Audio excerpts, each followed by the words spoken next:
Mixed by Shivam Suman.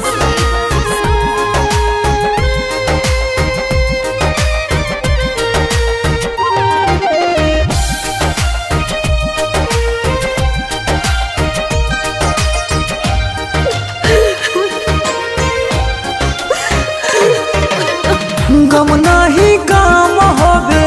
फूकी चिलामा बाबा हो चढ़ाते सा बनामा कैसे अकेले आइयो तोहरो सरानामा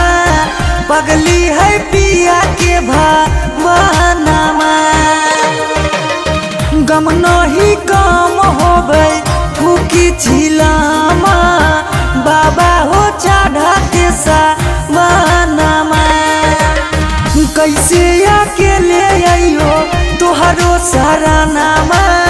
पगली है पिया के भावनामा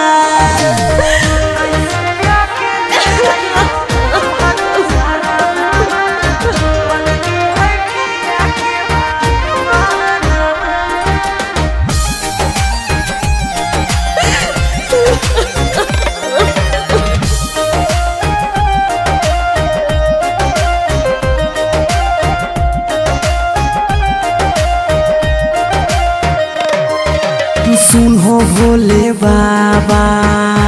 साथ अलियो सब दिन तबो काहे ले लो हमर पगली के छीन सुनो भोले बाबा साथ अलियो सब दिन तबो काहे ले लो हमर पगली के छीन हे महाकाल देखा यल से निकाल जन बिना लागो ना मानमा हम एने कानो हियो ओने मोर पगली लागो हो दे दियो प्राणमा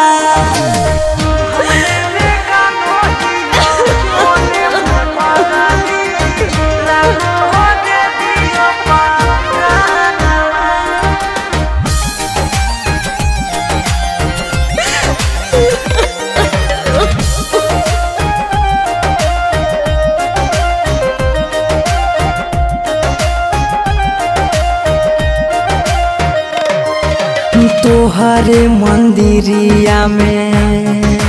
मांगो हलियो जान के तबो उड़ गेलो पंछी बनाया सामान के तोहरो मंदिरिया में मांगो हलियो जान के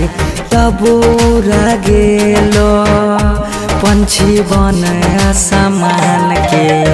सौरभ ओमकांत अपन लोरबे से बाबा